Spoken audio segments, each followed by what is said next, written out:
Hello everyone and welcome. In this video I'll be sharing my thoughts on the latest episode of Fear the Walking Dead, The Code. As always with these videos I won't be holding back on spoilers, so please keep that in mind. Anyway, without further ado, let's begin. The Code really is an episode of two halves, with its second half being much better than the first. During the opening 25 or so minutes of its runtime I was bored out of my skull, sick of seeing characters do things that seems both completely unreasonable and unrealistic. Finding myself wondering whether this was going to be another episode that would be on par with the last two dreadful entries. Thankfully, things improved once a certain plot twist was revealed, which I will mention later, and the episode then ended up being okay.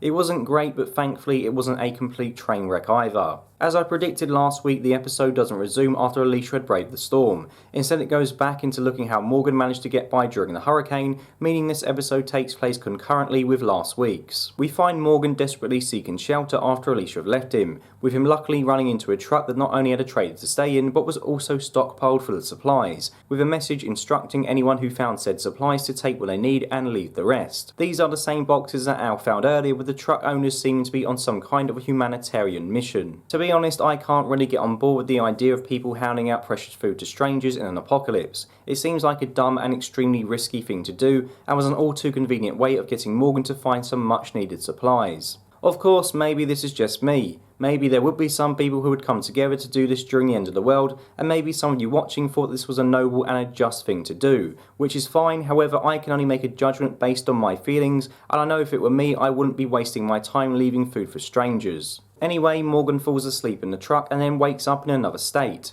I mean, I know I'm a deep sleeper, but I would have thought that I would have woken up if the vehicle I was sleeping in started to move, but that's neither here nor there. It's at this point that he goes into a truck stop, has a conversation with a lady over the radio, before then being held up whilst taking a shit. It's at this point that I really didn't know what the hell was going on in this episode. I mean, Morgan gets held up by some dude in a wheelchair, then a lady turns up as well, and then both these new characters just say that there's some sort of code that they follow, and the code tells them to go around helping people. Okay, so you're telling me these two characters just drive around with supplies, dumping them on the road in the hope that someone will get them, putting their lives at risk in the process because that's the code. It all seemed pretty silly to me, but with the writing being as bad as it has been during the last few episodes, I just accepted that these two were telling the truth, which I discovered later was not the case. See, it turns out these two characters weren't the charitable Samaritans they appeared to be, and instead they stole the truck from whoever was handing out the freebies on the road. Once this was revealed, I started to enjoy the episode a bit more. Firstly, because it meant that their awkward conversation with Morgan made a lot more sense because they were just making everything up as they went along, and secondly, it made the pair out to be a lot more interesting. To be honest, I really didn't want to spend time with a bunch of do-gooders who went around the country trying to feed random people because, well, that's just a bit dull. The fact that the pair of them had duped Morgan and in turn me into believing that the whole take what you need, leave what you don't operation was their brainchild made them more intriguing to watch than they were previously. I'll admit I didn't see it coming, so this surprise was a pleasant one. Another thing that I didn't see coming was the guy that Morgan rescued being linked to them. Yes, it was a bit convenient that Morgan just so happened to rescue the guy they were looking for and take them back to them, but at least it allowed them to reveal who they really were. I have to admit that at first I thought the brewer was absolutely insane. When I heard him talking about profit margins and marketing his beer, I was thinking to myself, do you really know what is going on in the world? However, the more he spoke about it, the more I began to understand his point of view. At the end of the day, he is able to create a valuable resource that many people aren't able to, which of course has a certain trade value. So I can understand why he is so insistent on making beer even when the dead are roaming the earth. With the truck carrying the four characters coming to a halt due to being overweight, Morgan still refused to give up the location to Alexandria, at which point the brewer stupidly knocked the still tied up Morgan into a group of walkers. After some back and forth between Morgan and the three other new characters, Morgan agrees to tell them where Alexandria is if they save him. They agree to his terms, however after gaining knowledge of the location they leave him to the walkers, explaining that he did the same to Alicia as they know he lied about the bridge back to Texas being broken. It sucks for Morgan to be stuck on the top of the car surrounded by walkers, but the truckers do have a point. Earlier in the episode, Morgan made the choice to leave the truckers and go back for Alicia and the others.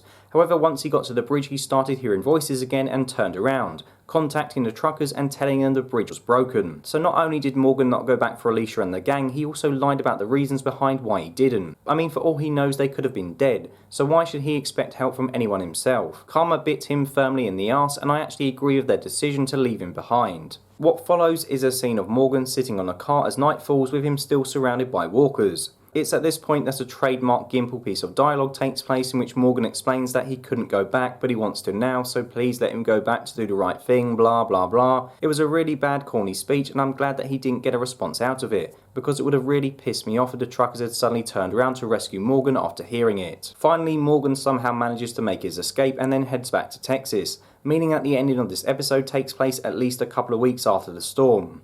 I think. I don't know, the timeline is all over the place. Anyway, he runs into the truckers and the brewer again and convinces them to be his ride back to Alexandria. That is after he finds out what happened to everyone else first. The episode then ends with a weird sequence featuring some woman drawing on a walker, all whilst cackling like a mad witch. Reports online suggest that this is Fear's new dangerous villain, but honestly all I got out of this was like, this lady likes writing on dead people. If this scene was supposed to make me interested in a character, it failed miserably, because I don't really care at this point. I don't know why Fear is introducing a villain so late into this season, especially with the group being so fractured at this moment. I think we've got another couple of episodes at least until everybody gets back together, so we probably won't really see much of this woman anyway until the season finale, which will probably just serve to set her up as the antagonist for next season anyway. Honestly, The Code is a bit of a difficult episode to review. I found myself nearly falling asleep during the first 25 minutes. However, the reveal that the two truckers weren't who they led us to believe they were somewhat saved the episode. I'm still not convinced that introducing even more characters on the show is a good thing, with the cast already being as bloated as it is,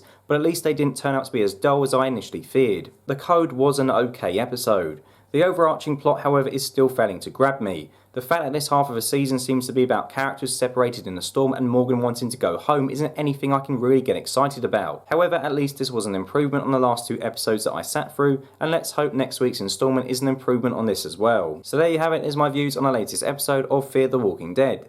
Please let me know your thoughts below. Did you like this episode or did you not like it? As always, thank you very much for watching, and until next time, goodbye.